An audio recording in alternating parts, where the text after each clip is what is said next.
everybody. Welcome to the Open Mic Comedy Podcast. I'm your host, Marc. If this is your first time here, welcome. If you're a returning listener, welcome back. This podcast is here for everybody on the open mic comedy circuit, whether you're a comedian, an MC, a promoter, or a tutor. Hey, even comedy fans who enjoy watching the stars of the future in those dingy pub basements. If you're thinking I could do that, then this podcast will guide you on what to expect on this crazy circuit from those right in the middle of it. Today's guest is someone who's won the West End New Old Act of the Year in 2023. I think Castrol GTX are missing a trick with some sponsorship. He does seem to have the strongest hamstrings in comedy. So please welcome to the stage a man with a magnetic presence. It's himself. It's Mr. John Pape. Hey! Hello, John. Wow. How are you doing? What fulsome applause. Yeah, I'm good. How's you, Marc? I've got a little fan base in the corner. Yeah, I like that audience. They seem warm and responsive, which is always good. How are you doing today? Aren't they? Yeah, I'm doing good. I'm not so bad. It's 2-3 weeks on from the Edinburgh run. I did a split bill with Chris Ford. So I'm in, perhaps, I'm going to say I read this term in a book recently. I think I'm in a liminal period, Marc. You're between chapters. Yeah. Between movements. What I'm saying is post-Edinburgh, I'm not exactly sure what I want to do next. Okay. And there was a part of me when you very kindly reached out and said, would you like to be on the pod? And I was like, yeah, of course I would. What an honour. Where I thought, oh, is this the best timing? You know, would it be better if we were recording this when I was more energized and I was, you know, racing towards another big goal? And at the end of the recording, I could say, you will say, what are you doing next? And I would say, well, I'm working towards my solo show. That's not where I'm at. I'm in a kind of uncertain place. But hey, I think why not be just, I was telling myself, just be honest about that, because maybe that will resonate with other open mic performers. You know, we all go through those periods, right? Yeah. Oh, I think if everybody comes on here and pretends everything's rosy, it gives a false impression of what's going on. A previous guest once asked me the question is, how often do you think about quitting? And it's a very apt question to ask. You know, you have a few bad gigs in a row. I don't know about yourself, but I will sit there and I will have doubts about whether I'm actually cut out for it. Yeah, absolutely. I'm not at the quitting point. Reflection. Well, yeah, point of reflection. Where next? I think Edinburgh was in some ways a bit of a reckoning with reality, but I don't want to come across like some lead balloon, because actually it was a really positive experience. Learned a lot. Well, how's your background in comedy then? How's it all started? I started open mic gigging in about June 2023, having done 2 stand-up courses. It worked for me doing courses because it forces you to write some material, and those showcases are perhaps the most easy gigs you will do in terms of how much the audience want to support you. Everyone's a friend of a performer and they all want you to succeed, or they don't want it to be toe-curlingly embarrassing. Is another way of looking at it. So yeah, a couple of courses, and then started open mic gigging June 2023, Comedy Virgins at the Cavendish Arms. And I think that it just came along at a point, I'm in my mid-40s, I was going through some quite classic midlife, nothing too serious, but a bit of the old existential crises in midlife going on. My job, which is in the creative industries, wasn't giving me as much satisfaction post-pandemic. I was working from home, feeling a bit isolated. Suddenly, open mic stand-up just ticked loads of boxes for me. It gave me a bit of a kind of defibrillator jolt of passion and challenge and all those life-affirming things. I must be coming up to about 18 months. But I guess in that time, I've hit it quite hard. You know, just gone at it. I know it's not a sprint, it's a marathon. I don't know, I've lost count. But my guess is it's about 150 gigs under the belt, perhaps, by now. That's a decent number for a year and a half.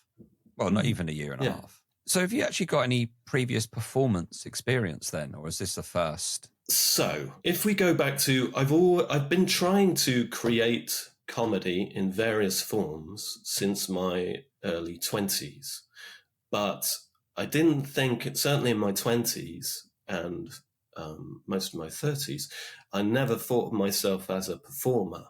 I had friends who clearly had that drive to get up on stage, and they thrived on the adrenaline of that. And I was telling myself that that's not me. I got into writing partnerships, trying to write sitcom scripts, comedy film scripts, and getting to the point where things would be given a little bit of development money. Closest I came was with a comedy film script with David Furnish and Elton John's company. And we went out to LA to try and get the actress Anna Paquin to be in our film. So there was this exciting, wow, we're going to Hollywood and we're going to make it. Cut a long story short, there was a kind of, quite, now I look back on it, quite amusing a reckoning with reality in LA, where basically our film script, we thought it was a very original idea, and another film came out that was too similar, and that project killed our project. So what I'm saying is, in the background, I've always been trying to write scripts, and then for a day job, since my late 20s, I've been editing trailers for channels, TV channels that generally do entertainment or comedy. So Channel 4, E4, Comedy Central. Okay. So my job has been comedy adjacent. Actually, there are other, we call ourselves promo producers rather than trailer makers. But anyway, we make trailers for comedy shows.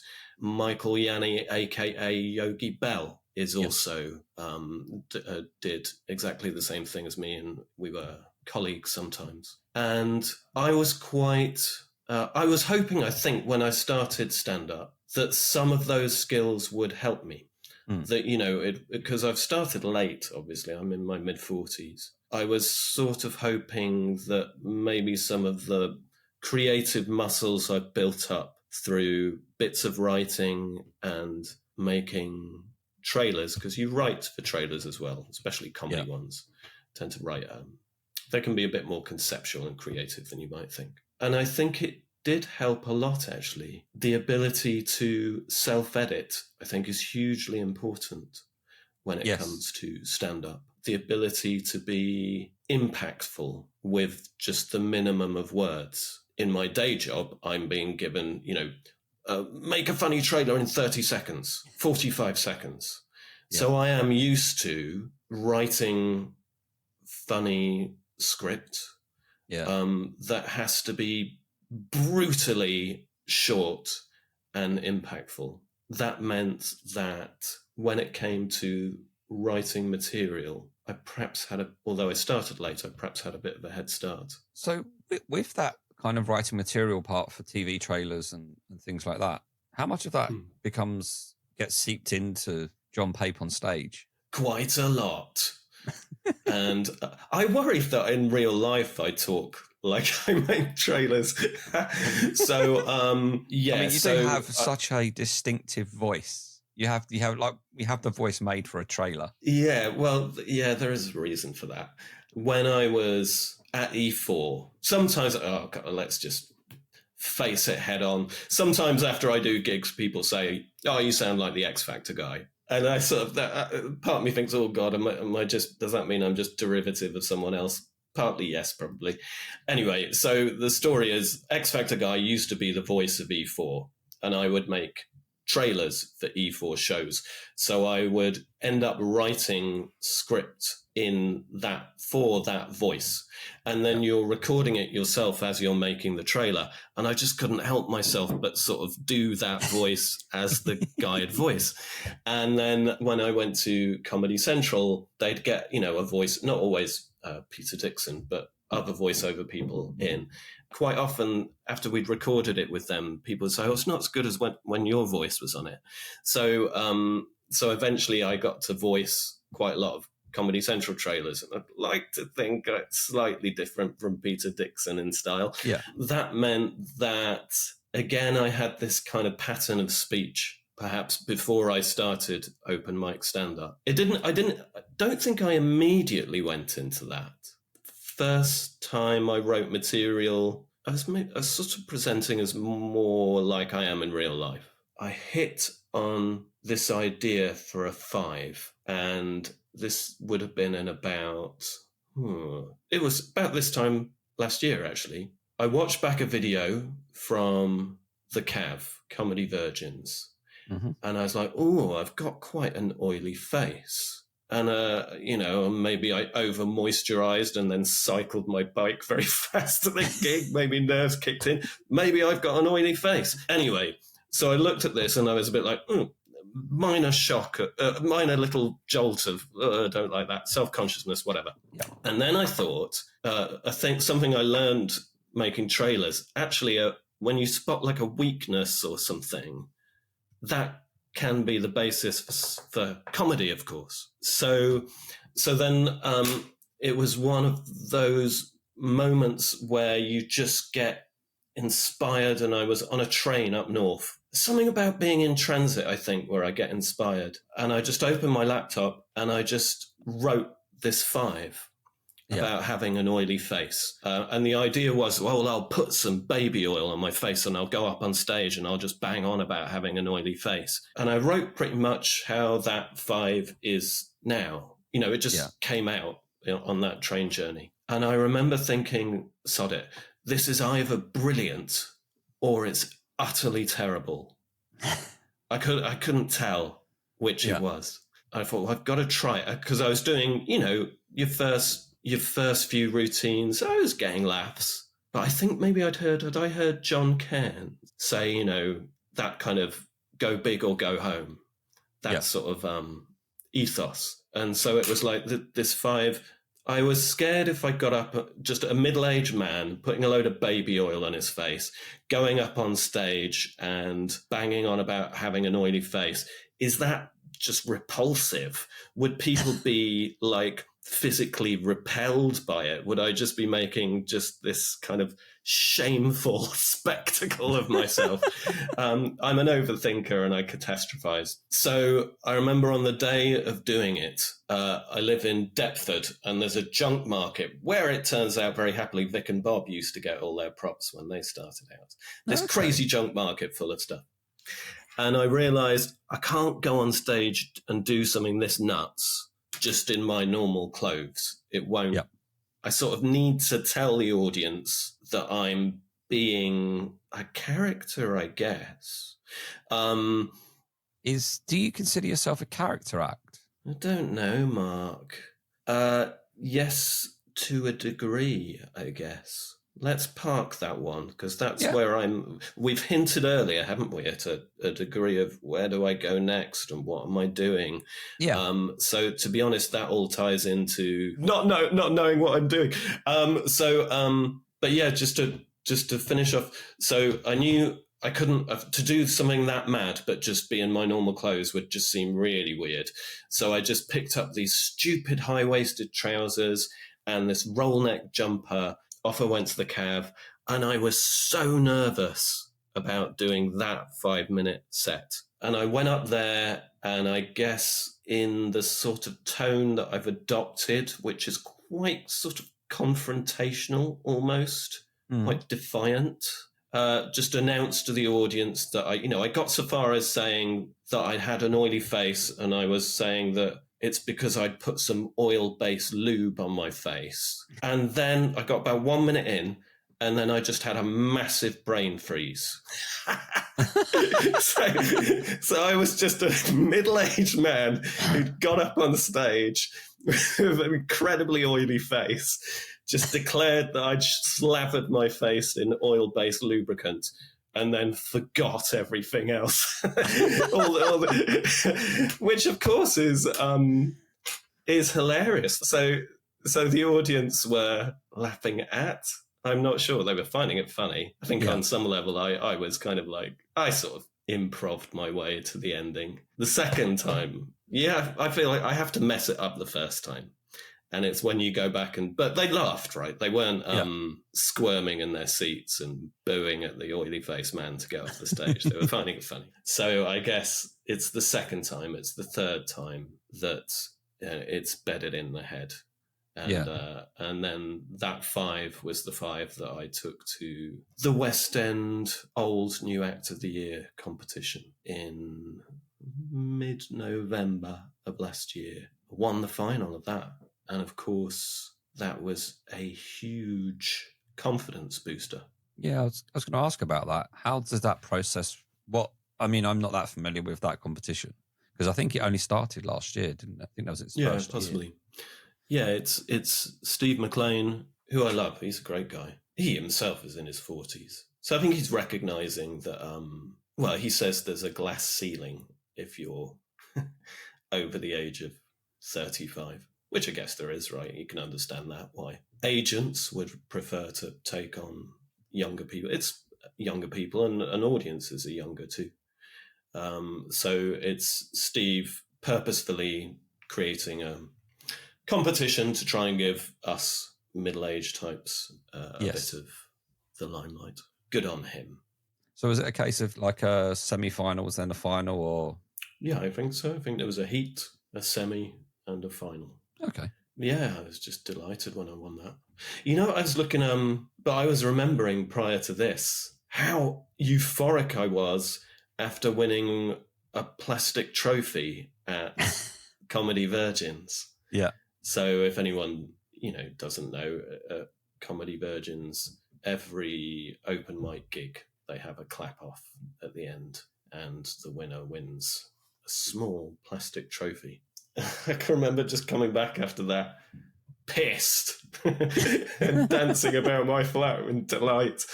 I guess, just when you're that early on, it's nice to get any acknowledgement that that you're not completely deluded.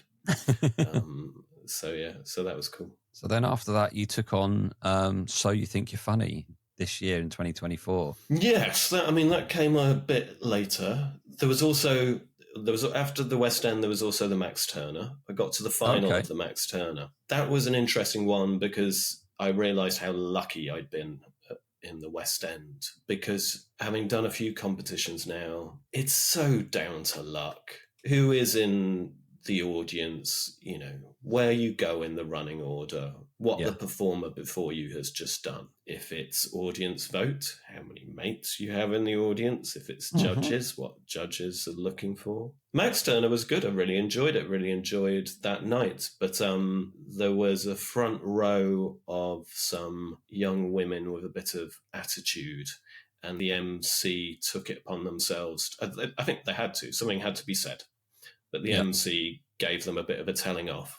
And then I came on to a bit of the atmosphere. Yeah. So, that was just a lesson in just how random this is and how much luck plays into how you get on in these competitions. And then a little after that, I didn't make the heats of the LGBTQ New Comedian of the Year. And I only mention that because when I realised it at the time, a part of me went, well, I didn't get into the heats. And I realised what a dickheadish reaction that was. And again, maybe like seeing that I had an oily face when watching back a video. Oh, you've just been a bit of a dickhead. Is that something you can use? So I wrote some material in which my character / persona is irate about the fact that he didn't get through to the heats of the LGBTQ New Comedian of the Year. So I got some really good material out of that. So that's some of my best stuff. So yeah, there we are. And So You Think You're Funny. Yes. The first heat of that must be, top, maybe third best gig. Yeah. It was a backyard comedy, which I know is a big fixture on the scene, but I'd never performed there before. And it was a decent sized audience, maybe 70, 80 people. Okay. And again, just pure luck. I was just hit that point in the night. I think it was about 5th on. And the audience had been warmed up. You know, the people before me were good. But I think I just hit it at that point where they were ready to really go for it. And it was one of those nights where you roof it, as they say. And and that was great. And then got through to the semi-final at Edinburgh. That was as far as I got, but that was a good experience. Competitions, they're a funny old thing. I mean, I've done well from them. And I think my style lends itself to competitions because perhaps I'm quite, again, because the trailer thing, maybe the style of writing, I'm quite impactful.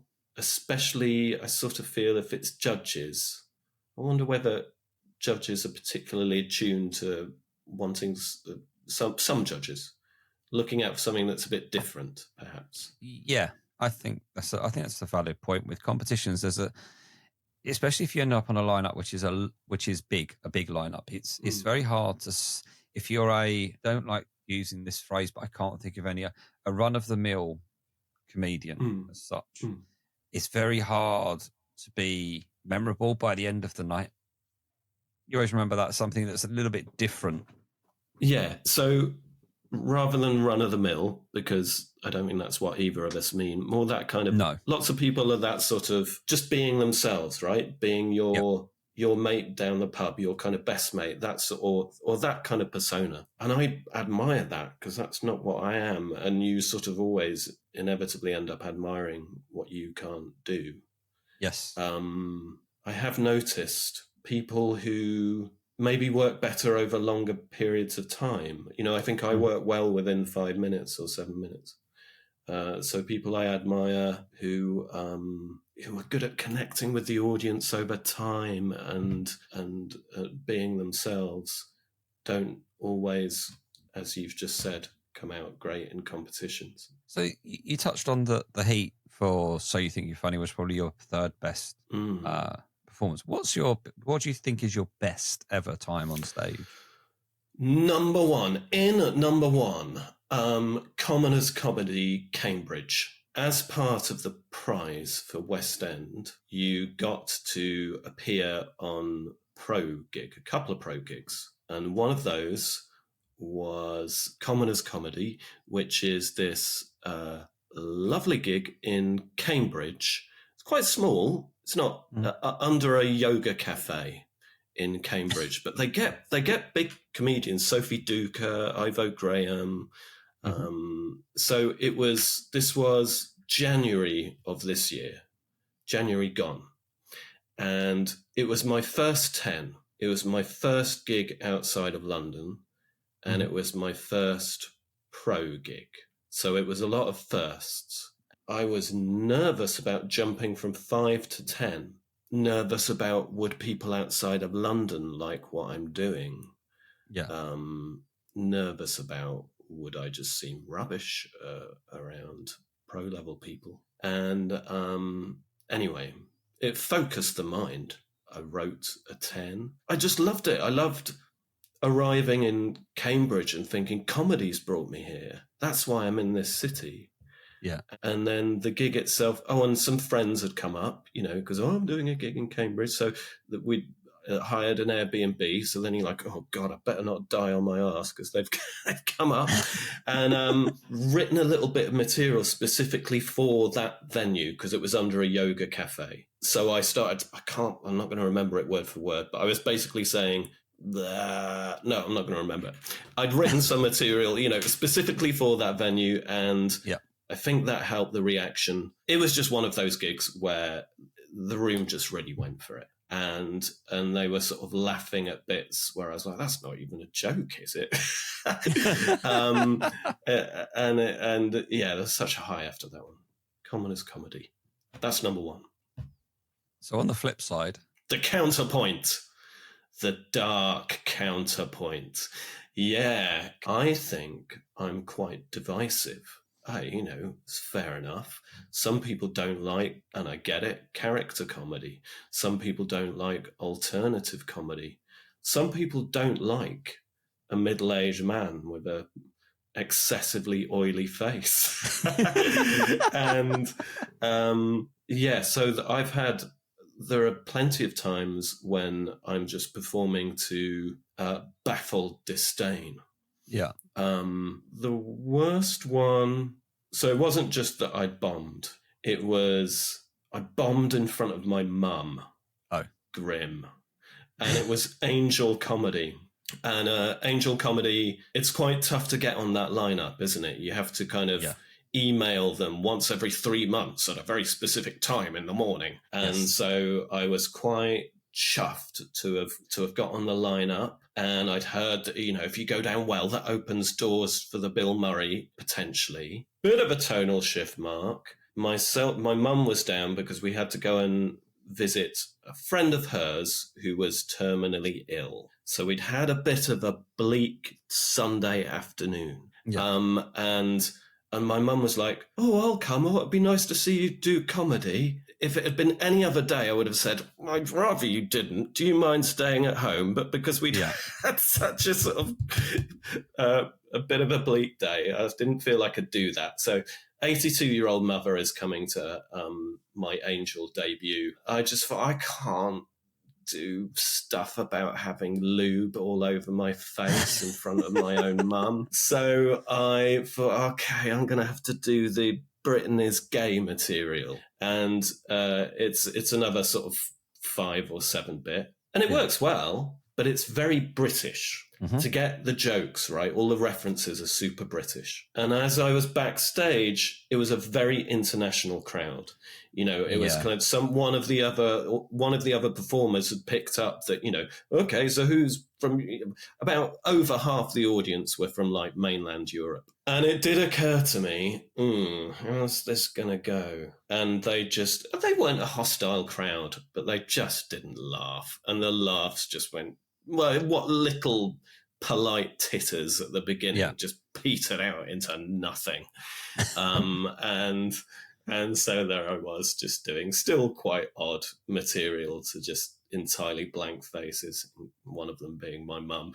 so that was the worst. And of course I get it. But perhaps more than most other open mic comedians that I know well, I think I get extremes of reaction from audiences. Okay. To pat myself on the back, I know I am capable of really raising the roof. Yep. But equally, there are those times when I am just staring out over a load of blank faces. I wonder whether it was during Edinburgh. I think it was Kim Hope, who's obviously brilliant. Yep. Might have been Kim. Said that she'd said, at the gig today, there was a guy who was cold staring her. And for me, I was like, well, there's a guy cold staring me at every gig I do. It's whether there's half the audience doing that. But Edinburgh was... I veer into Edinburgh, Mark? Yeah, that's a nice little segue into it. How was the whole... because you've done so much in such a short amount of time. There can't be many people that have gone from, okay, I'm getting on the stage in June, which is when I'm properly starting, to then winning those few competitions, and then hold on, I'm now in the biggest arts festival in the world performing. Yeah, I'm not just somebody's. I'm not just doing the 5 minutes here. I'm doing a show that I've got my name on a poster that I'm promoting, that I'm involved with. Yeah, I've just been really fortunate with that first year, slightly over a year of open micing, that some stars have aligned. So after West End, I saw Steve McLean, who runs that competition, post that a way to do Edinburgh is to do a split bill with PBH Free Fringe. Split bill meaning you're not ready to do a whole hour, so you do a double bill or a triple bill, and that's a way to put on a show but you're not holding it yourself. I didn't know Chris Ford super well, but he was obviously a good guy and a brilliant comedian. So I just said to Chris, not expecting him to say yes, really, what about this? What do you think? And he responded positively. So I think we thought, okay, well, we'll apply. We'll not really expect to get in. It just happened. I did hear a sort of younger comedian who's really good say, oh, well, I'm not ready for Edinburgh yet. I'm going to leave it. And part of me thought, oh, am I doing this too early? But then another part of me thought, well, I'm no spring chicken. And also, I can do it this year. I'm just in a place with work and finances, because it ain't cheap, even when you're doing the Free Fringe. And Chris has said yes.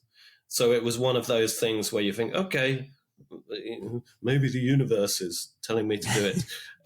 So it has been brilliant. I knew it would be hard. It was a bit harder. But the way it focused everything, and it meant, writing a longer set, because of the Commoners gig, we did the Cambridge Fringe, which is really good, by the way. It's just over a weekend, but they get really good audiences. And then the Wit previews that we did before Edinburgh, and then Edinburgh itself. So what was the admin side of it then? I mean, if somebody's like sitting here listening and going, I'd like to do Edinburgh next year, what do you have to do? I know it sounds like such a simple question, but there's that. I'm trying to remember. What do you do? Basically, well, we did PBH Free Fringe, right? Yeah. So I guess first thing would be to find them on Facebook. So they're it's a collective, a sort of volunteer, non-profit thing, everyone chipping in. And it's been running since like the 90s. I'm going to get some of this stuff wrong.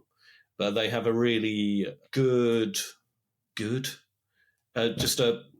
ethos is, trying to keep Edinburgh, trying to make it possible for people to go up who don't have £10,000, or, to allow people to sort of come through who aren't already established. So I think we didn't really look at other possibilities. I know there's also Laughing Horse, maybe. Yeah. I think there are a few other organisations that keep the costs low. But anyway, we applied to PBH Free Fringe and we got accepted, and we got given a good venue and a good time slot. We were at 9:30 in the evening at a pub called the Southsider. It was a good venue, and we got good audiences coming through the door. So success. At the same time, that venue was more spit and sawdust than we're used to down in London. Yeah. It was in just the straightest sports pub I've ever seen.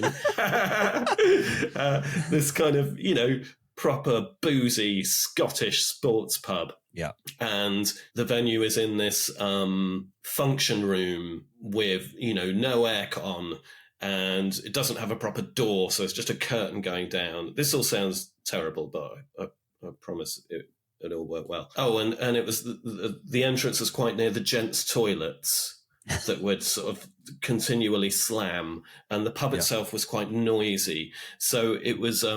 And someone told me that was the venue Richard Gadd of Baby Reindeer did his first solo Edinburgh show. So therefore, it's the Baby Reindeer venue, I guess. First and foremost, great, because people came. They could find it. It was near other stuff.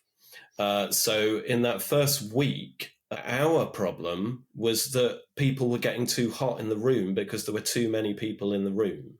Right, okay.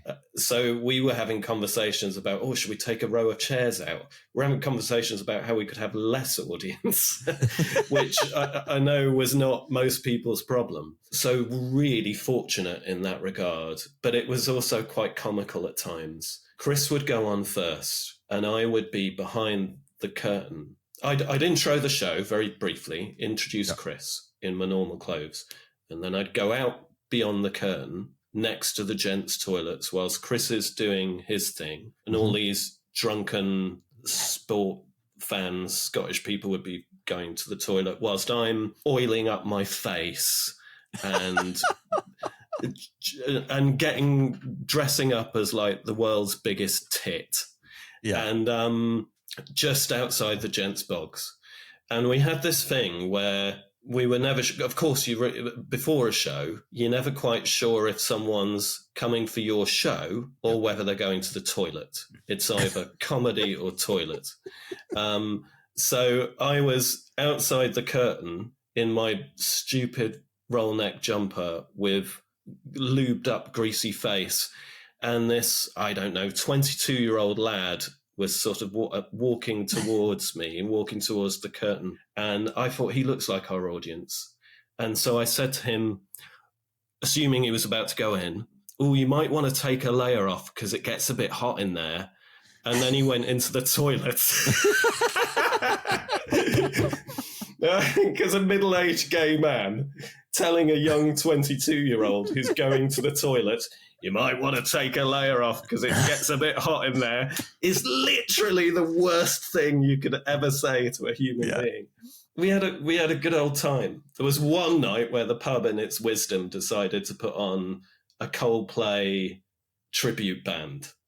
Oh, no. In the main pub. And it was a noisy pub anyway. But basically, Chris and I were having to do our show to a guy singing Yellow or whatever Coldplay songs are. On the subject of being divisive, I think that was more pronounced in Edinburgh. I feel like I would have really good gigs where the audience would really go for it. Yeah. And then other ones where the room would just go completely flat. Okay. And I would bomb a bit. It's pretty fascinating as to what's going on there because you're doing the same material. Yeah. And it's not like there's been a week in between shows. So you couldn't say, I was really happy and in a good place that day, but maybe I was feeling a bit, Yeah. Do you do the thing where you look at the audience before you go on and kind of go, this could be my day or this might not be my day? Do you ever have that kind of thing? Yeah, of course. Yeah. And you realise actually that it's unpredictable. Yeah, I was going to say, and how many times you actually write on that where you go, it's not going to be my day. And then all of a sudden it's like you just roofed it and like, okay, I was wrong on that one. Yeah. Jumping out of Edinburgh, the one gig where I feel like I learned something about my own prejudice was a gig in sort of suburban Kent in an ex-serviceman's club. Okay. And I went along, so, being used to gigging in front of kind of young, diverse millennials and Gen Zs in urban London, to gigging in an ex-serviceman's club where everyone was in their sort of 60s and 70s. And they hadn't had a comedy night there before. And the room was pretty full. Barry Matthews running it. Okay. And he did a really good job of emceeing it. And again, I just got lucky. I was about 2/3 of the way in the lineup. But going on, I thought, these aren't my people. They aren't going to like it. It wasn't the best gig I've ever had, but it was a 7 out of 10.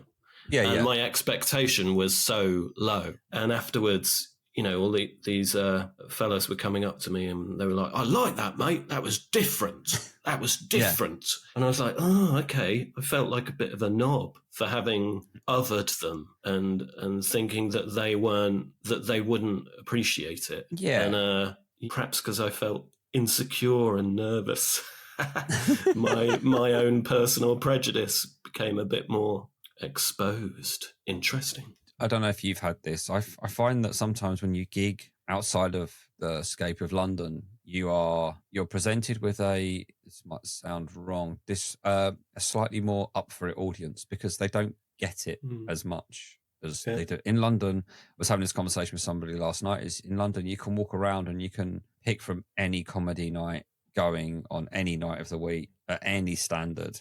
But if you go to suburban Hertfordshire, You know, you go to one particular town, they may have a comedy night on once a month, but that's an audience that wants to be there. They've made the effort to go there rather than, I'll just walk past a pub and go, I'll see what this is about. I want to be here. I want to be entertained.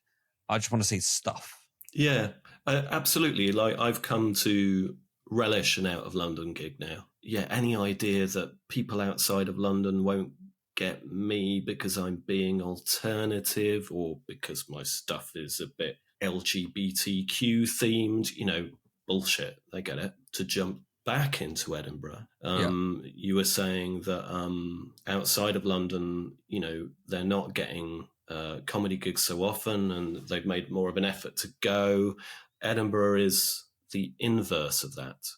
But that perhaps it was more challenging, or the responses were more unpredictable. There were more bombings because, of course, you're playing to people who might have seen 4 or 5 shows already that day. And a show like ours, a free show, they're between seeing some bigger names, more established comedians, and they're thinking, I've got a free hour, we'll go and see this. So that in terms of audience investment, it's the other end of the scale to an audience in Herefordshire, perhaps. Yes. You can expect Edinburgh to be a touch more challenging. How did you find doing that many gigs in that amount of time? Because as an open mic comic, I tend to personally do 1-2 a week or whatever. But the thought of doing 5 days in a row, for example, it's not a case of you're just turning up at the venue, I assume, 5 minutes before you start. There's the getting ready for it all and all of that kind of stuff. So it takes a reasonable amount out of a day. But how do you find actually doing the same show over and over and over again? And do you start editing every show after every show for the next one? First word that comes to mind is exhausting. It was when I came back from Edinburgh, as you know, I was just a bit burnt out really. So we did 19 shows and I did something like 19 guest spots as well. Wow. So you're running, so you're running around a lot between gigs, and then also you're worrying about what audience you. I mean, we got good audience, but perhaps because we also did quite a lot of flyering. I'd say I'm a touch more introvert than extrovert, so it was like being water cannoned by quite heightened human interactions for 3 weeks solid. So tiring. However, great for improving because you're being challenged, and there is something about the fact that, okay, that gig didn't go so well. Why is that? Or realised because it was a good venue, but it got a bit hot. Both Chris and I chopped down our sets by about 5 minutes. I think I had about 27 minutes, but I was probably most nights doing about 22. Okay. Just because I would go second because tonally that worked. But that meant that by the time I was getting to the end of my stuff, the audience had been in that room for a good 50 minutes or so. And if the room was full, you could see they were uncomfortable. So I shortened my stuff down. So there was that. Chris Ford, who I was doing the show with, he's so good at connecting with an audience. I know that's what he's aiming to do. You know, he said his stuff is about connection. And I would be listening to it, and I'd listen to how audiences will just start talking. Audience members, they'll just start chatting to him like they think it's just, because he's so sort of warm and approachable and good at connecting with them. Now, that's not what I'm doing. It's not what I'm trying to do. But there was a part of me that realised that I was not connecting to the audience. I just needed to, and this is stand up for dummies, rule number 1 probably. But I just a few days in, I just thought I need to get someone's name, just from the audience, just within the first minute or two, and then aim some of the jokes at that person. Rather than speaking to the audience as a sort of generic group of people, just keep referencing that person and aim, rather than saying, oh, there are some people here who are pondering that I really do have an oily face, just aim it at Susan in the front row, she's thinking that. It's so simple and so basic, but I think it was because I was doing shows back to back that I realized that I needed to do that. And of course, you go, oh, okay, I'll try that. And then you go, oh, that just feels right. Yeah. So there's something in the fact that you're doing it day in, day out that perhaps just makes you a bit more aware of where it's not landing, and forces you to just and then you can sort of tweak it and then go, oh, that felt much better when I did it that way. Yeah, so, it's amazing how small changes can make big differences. And it's a really good learning experience, Edinburgh. I heard Chris, he was good when he started, but I heard the way he developed and his ability to connect with an audience and the way he was his material was getting more fluid as he was going along. Real admiration there. And then, of course, going to see there's lots of opportunities to see pro-level comedians. Yeah. Oh, am I going to dump on Ivo Graham? Why not? I've started, so I'll finish. I like Ivo Graham. I saw him do a whip at the Tommy Field, and his crowd work in a small room was amazing. His whip material was very shonky, but that's okay. But half of it was crowd work, and he was remembering things that audience members had said like 40 minutes later, callbacks to crowd work, not in his material, in his crowd work. I was like, wow, amazing. Anyway, he was doing a big show at the Pleasance. I almost felt a bit guilty for seeing someone so mainstream. I thought I should be going to see fun alternative stuff. But I'll be honest, I quite fancy him as well. So so I bought a ticket for that and snuck off to a big mainstream gig. It was an interesting one. This is obviously a plus. He had someone doing sign language on stage for his show, and they were, say, on the left, but it meant that he kind of stuck to the right, which he didn't have to do. Just because there was someone that he could have. And so over the course of the gig, he just aimed everything. It was a big audience. I don't know, 200, 250 people.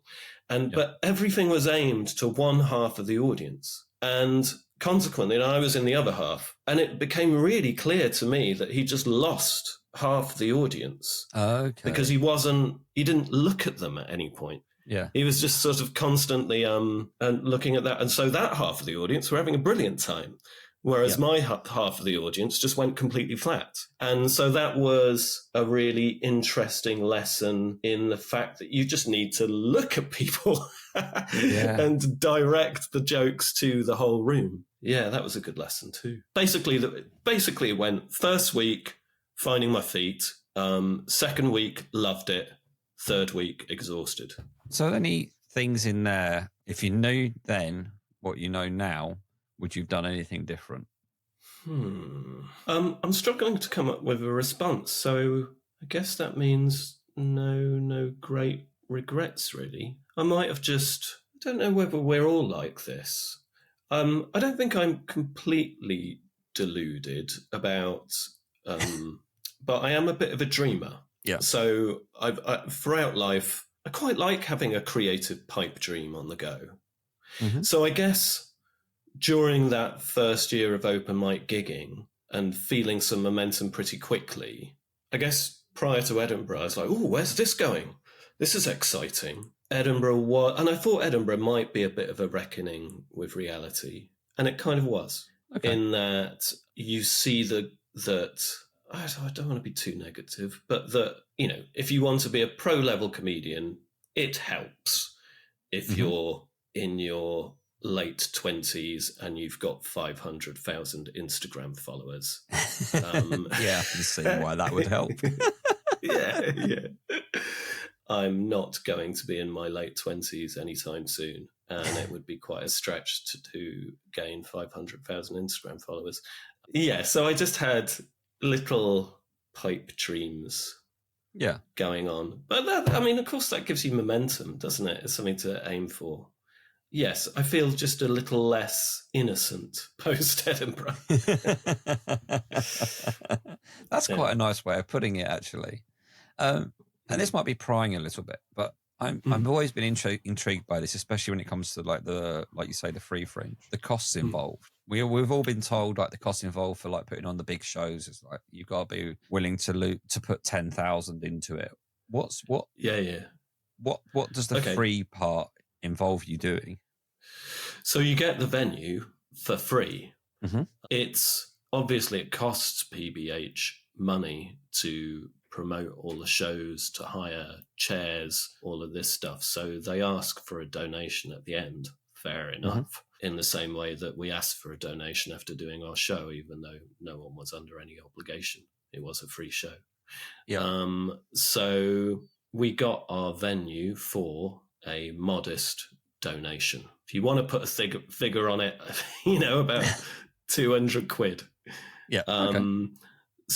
But then of course everyone talks about the cost of renting accommodation, and that is expensive. But I think I got lucky. Of a friend who I used to live with on a houseboat moved up to Leith. She was mainly staying in her boyfriend's flat, so I got a flat in Leith for free for the first week. Okay. So that helped. After that, I went for my own sort of Swedish prison-style student accommodation for 2 weeks. And that was about eye-watering 700 quid a week.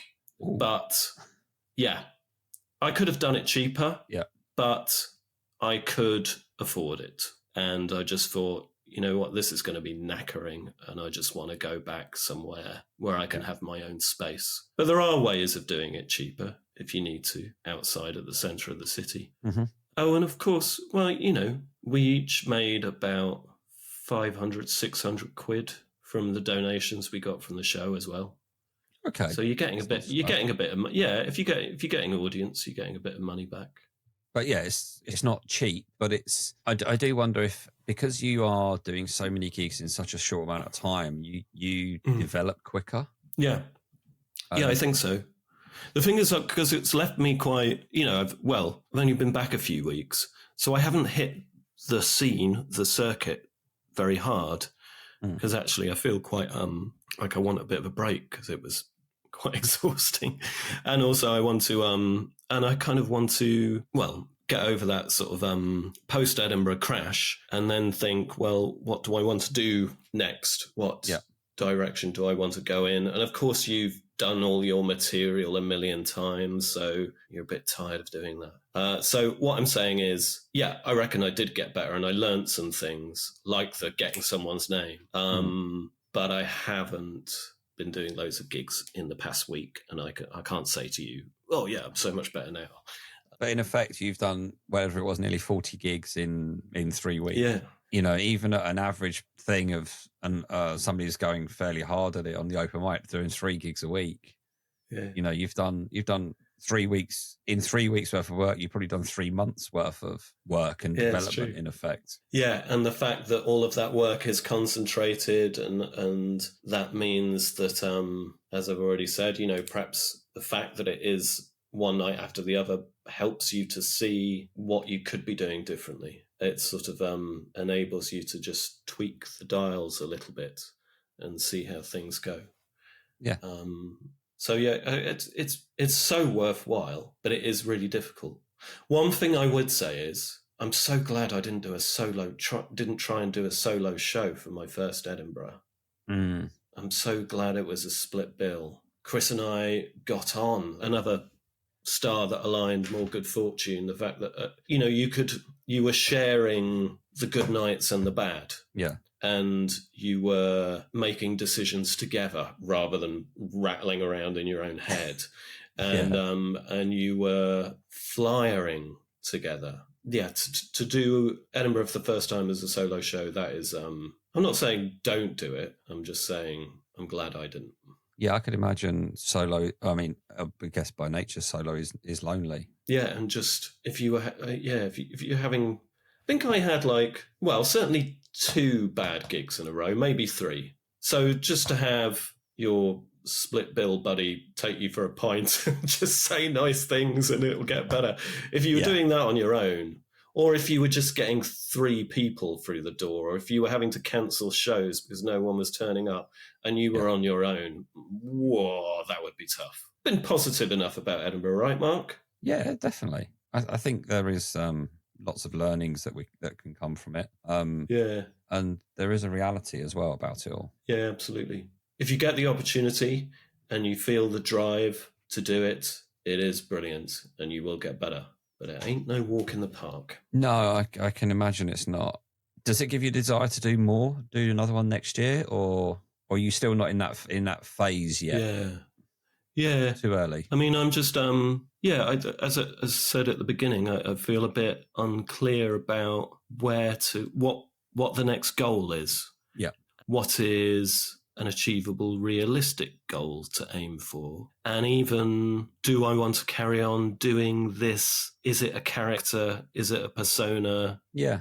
Thing? Would it be quite nice to try, having had some amateur level success with that, would it be quite nice to try writing in my own voice? One thing I struggle with is connecting to an audience and going off script. Writing is my strength, but being fluid and, but I get very I've got to do my material. I had my Chris Ford, Kim Hope, Yogi Bell, their ability to go off on one, react to something that's happened in the room, start riffing. And so there's part of me that would like to aim to be more like that. And I wonder whether if I was writing more as myself, that would be easier. That's interesting. They're really interesting, actually, because I'm going through a phase at the moment of I'm not changing myself, but I feel like I'm a better writer than a performer. And it's been a real struggle recently trying to understand what I'm doing wrong and why when I get on a stage, I love being on the stage. I love telling the jokes, and when I get the reactions, there's no better feeling. But then it's how you deal with the ones that obviously don't go so well. I've had a few people comment to me in the nicest way. Sometimes one of the comments was that you seem to be trying to force the jokes out. And that's an interesting way of looking at it. So this person suggested that I try doing my stand-up set seated, sitting on a stool or a chair or whatever. As long as something's high enough that they can still see me. I've done that now. I've only done it twice, but each one has felt so much more comfortable because... What do you think's going on there then? Well, this is kind of like a discussion I've had with a few people, is that I now feel like I'm part of the audience, so I can chat to the audience. I'm on their level. I'm not talking. It sounds like I'm not talking down to them because I'm not taking that. It's that whole thing. If you're going to a meeting with somebody and one person's standing up, they're showing authority. But I am kind of standing up, but I'm perched on a stool, and I've just bought my height has dropped 6 inches, maybe something like that. It's made me feel like I'm within the audience. So I'm telling the joke in the pub to friends. I'm holding court, but I'm holding court at a certain level, and it's really weird. It's one a previous podcast when I mentioned to him, he said, what's probably happening as well is that because you're seated, your heart rate's probably come down, right? And that induces calmness and relaxes you a little bit more. Because one thing I've always been conscious of, and it's always been pointed out to me, and it's been a habit that I've tried to break over and over again, and I've struggled, is that I wander on stage, but I don't wander with purpose. And I always seem to gravitate backwards. Paul Little said this to me once. He said, when you gravitate backwards, it makes it look like you feel uncomfortable, that you're not commanding the stage. Like if you see someone like Pete Kinsella, he's at the front of the stage in somebody's face showing authority. He said, but you're gravitating backwards as if to say, I'm not really comfortable being here. But by having this stool that doesn't move, I don't have to worry about that. I love that. And then also, it's probably having an effect on the audience, but it's more about your own psychology, how you feel more connected to the audience sat than stood. And it's made me interact with the audience much more. So anybody that's seen me, they will know of the David Baddiel references that are there. And I walk on, I know you haven't seen me live, but I walk on stage with a t-shirt. I've heard you talk about it in pods, Yeah. So what I tried last night was, I'll be honest, I was being lazy. I couldn't be bothered to put a t-shirt on. And I needed to introduce the David Baddiel because it leads into being partly Jewish, and that leads into material. And I said, has anybody been told who they look like somebody famous? Yes. Well, who was it? And I've immediately got that interaction. Yeah. And I then turned it around and said, I always get told I look like people that are famous, but there's a number of different ones, and I want to hear your opinion on it. So give me a cheer if you agree.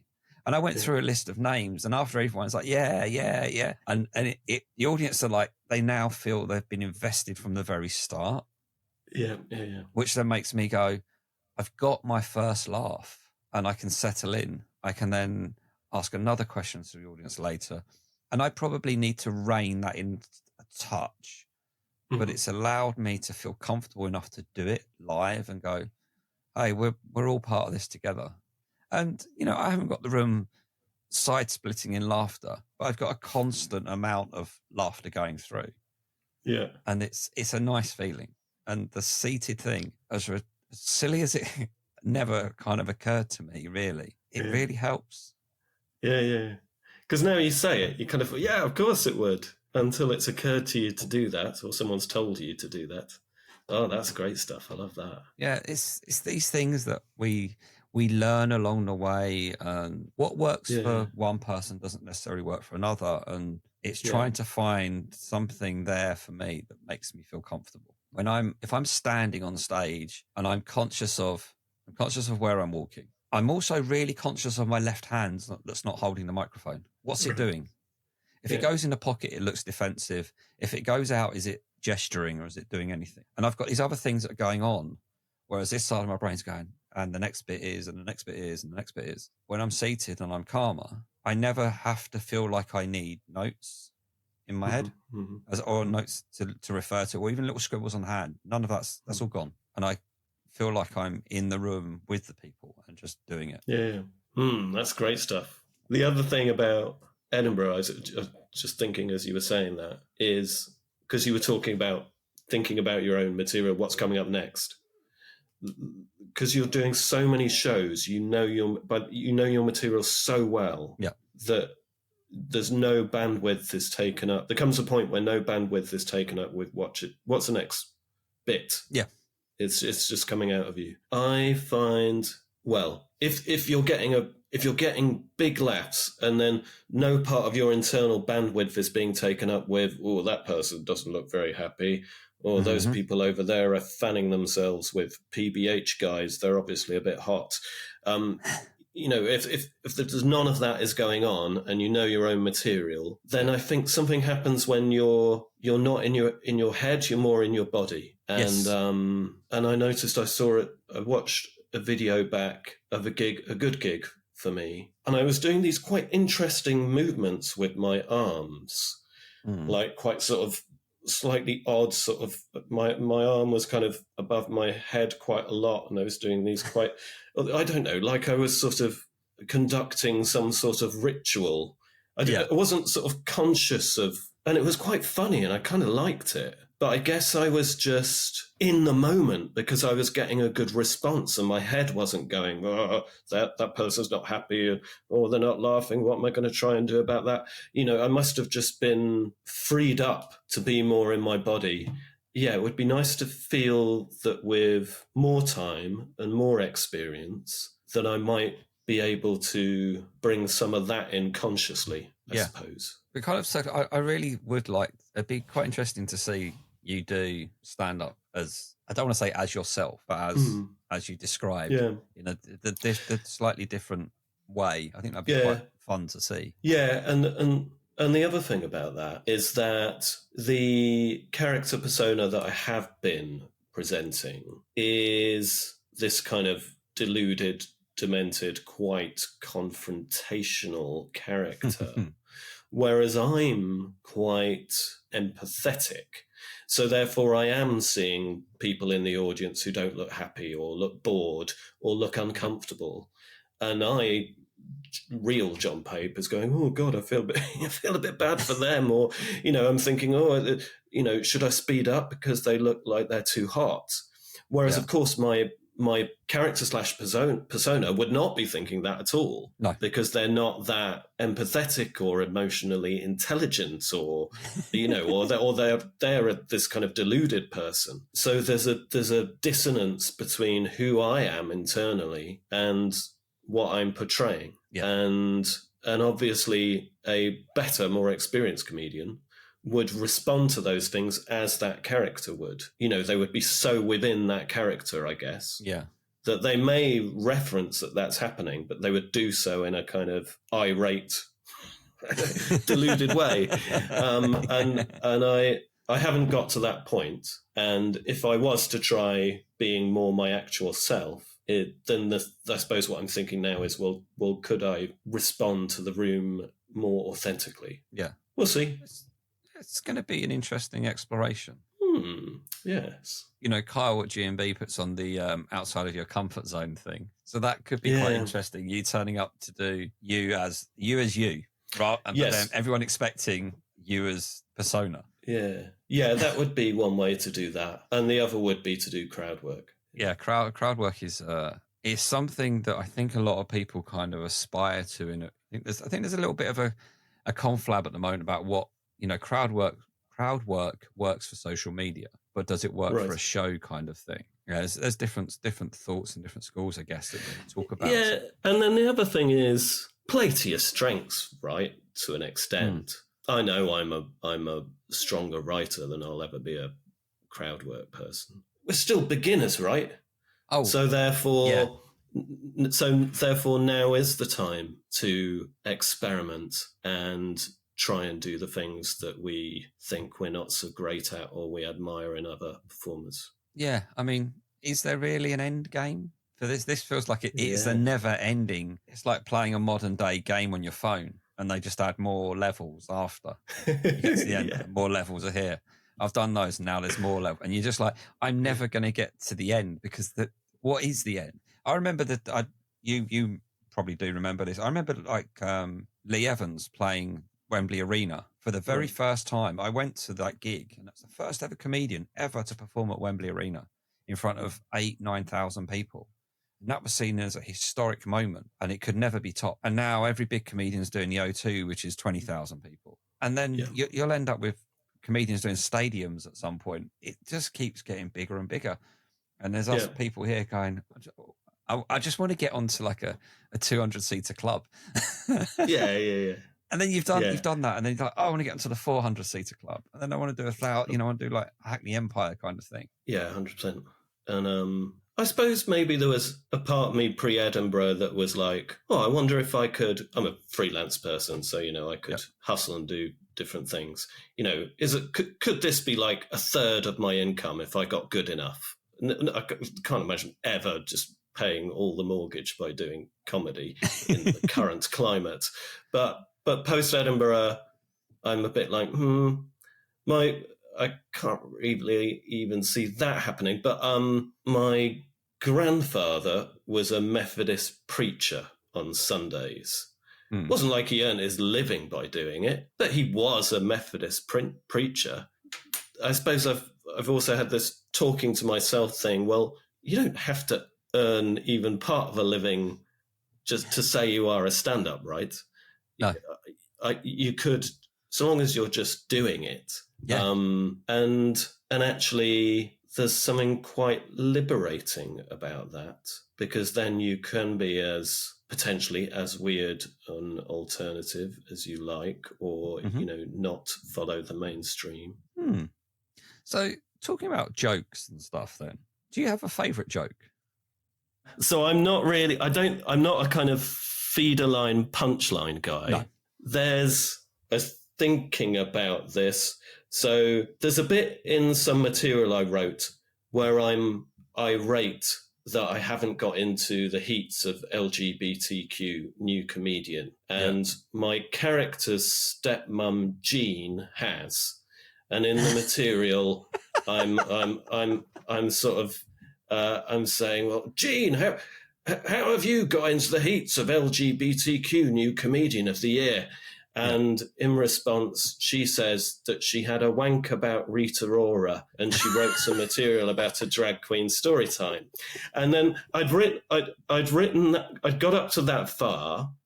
And then I wanted to say, Jean, there's not a woman in God's earth who hasn't. And I wanted to come up with an original euphemism for female masturbation that rhymed with Rita Ora. And I remember sitting there all evening going, I want to, like people say, to play the pink oboe. Does that means like, is it blowjobs or wanking? I don't know which. So I wanted that equivalent for female masturbation. And I eventually came up with, there's not a woman on God's earth who hasn't leafed through the Torah for Ora or bashed the Bhagavad Gita for Rita. And then I follow that up with, then I sort of eyeball a woman in the front row and say, I don't really know how women masturbate. I love that because it took me all evening. I knew out there, maybe this sounds mad, but in idea space somewhere, there was this line that would work. And so when I came up with, there's not a woman on God's earth who hasn't leafed through the Torah for Ora. And it's one of those jokes where if the show's not going so, if there's just a bit of a lull in the laughter, you're like, well, it's going to be all right because that joke's coming up. There was a couple of bits when I watched a couple of your clips that stood out to me. I think there was the bit where you've got your leg on the stool and it stayed on the stool for so long, and you make a reference of something like, I can keep doing this because I've got something about the hamstrings or something, or I'm expert in yoga. And there was something it's because I regularly go to a legs, bums and tums class. That's the one. Yes. Yeah. Because when I was watching that clip, I'm like, his leg's been up there for a while. Prior to Edinburgh, I did actually go to the gym quite a lot and do loads of, there's a stepper machine. Yeah. So I did do workouts so that I could keep my leg up on that stool for, I think it's about 8 minutes. Yeah. Because it occurred to me, Christ, what happens if my leg goes in the middle of Edinburgh? I'm not going to be able to do half my set. Yeah, I was happy when I realised, came up with the idea of slamming my leg up on a stool, because of course it's a different body shape that people are used to. Yep. And to pat myself on the back, when I've watched stuff back, sometimes I forget that that's funny. It's funny that anyone would keep their leg in that position for that long.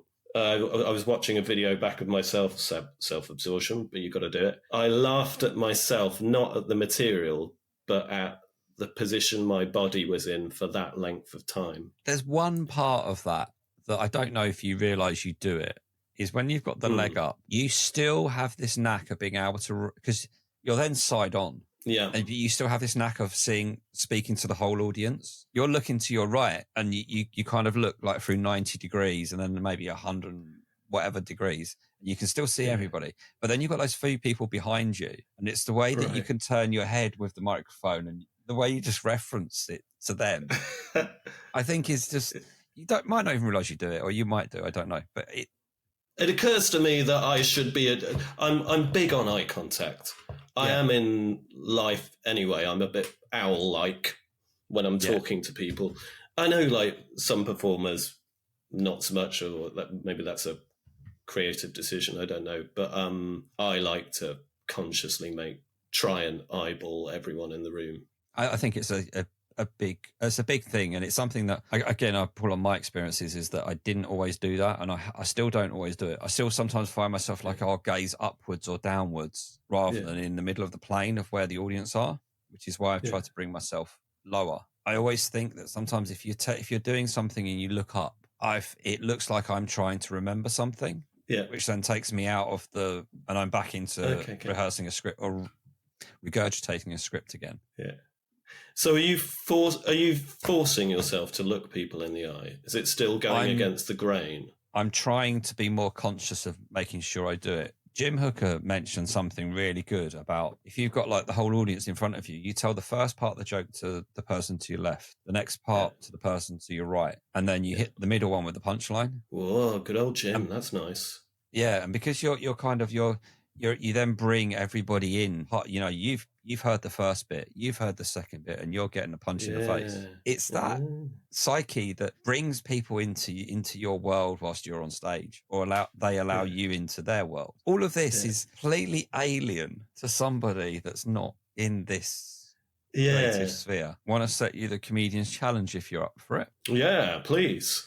So for those that are first-time listeners, the Comedian's Challenge is, I like to set all the comedians a task to tell a joke on stage and film it and tag us in it. But they don't know what the joke is, and I don't know what the joke is. They get to pick it from this book called The Little Book of Shit Jokes by Sid Finch. Love it. They don't get to pick it by, what I want this joke. No, they have to pick it by page number. So what they get is completely random. So I'm up for it. You can... What between what numbers? 5 and 95. But there is a caveat. If you pick a joke that's already been picked, we have to pick another one. Okay. 18. 18. Okay. You have... Right. Okay. This is the joke I want you to tell on stage. Okay. What would you get if... I will caveat the title of the book. Remember what the title of the book is. Yeah. What would you get if you cross a dog with a magician? A labracadabrador. It's a funny joke. No, it isn't. It's a shit joke. Say it again. It's on theme. What do you get if you cross a dog with a magician? A labracadabrador. Oh, it's beautiful. Okay, yeah. Challenge accepted. But the most recent 5 that I wrote is about my character having been the continuity announcer for Premier Christian Radio, but but during that time I've become possessed by demons, so it hasn't gone well, and it ends with me saying that, you know, I have to leave that job because I'm possessed, and I end up getting a new job, jet washing pedalos at Black Gang Chine. That will make no fucking sense to anyone, but anyway, but that came about just because I was having I was wandering around one weekend and I was feeling quite relaxed. So just being, you know, when you're in that state where you're just more receptive to inspiration, and I wandered into a charity shop and I heard there was a radio station, Premier Christian Radio. I'd never heard of that before. And I thought, oh, that's interesting. There's something quite funny about that. And then I went and met some friends at the Serpentine, and there was a geezer jet washing a pedalo. And I thought, that's a funny job. And it's such a kind of, it would be a very loud job, wouldn't it? Because jet washing and the water's all spraying off the mildew pedalo, and then like what if that was your job but you were also possessed? So I think I had quite a fun weekend basically with these 2 points of inspiration: Premier Christian Radio and jet washing pedalos, and I basically managed to just chart a path from one to the other, and that became a new 5. So you just see these two things and go, right, they need to somehow link. How do I get them to link? In that instance, I mean, maybe that is an interesting writing challenge, you know, just to have kind of two things that strike you as amusing, or 2 images, and then just attempt to plot a course from one to the other. Yeah. Because sometimes a compliment that I sometimes receive that I love is that people say, I never know where you're going with your material. And I love that. So, you know, I don't think anyone would expect you to start talking about Premier Christian Radio and then within 5 minutes end up talking about jet washing a pedalo. Yeah. So maybe I might give that another shot. So what are the elements that we've got? We've got Labradors and we've got magicians. Yeah. Okay. Good stuff. Good challenge. Thank you for your time today. This has been fascinating. It really has. Where can people find you? On the old Instagram, on John Pape Comedy. And I've got a website, a bit of stand-up, also for my trailers, johnpape.co.uk.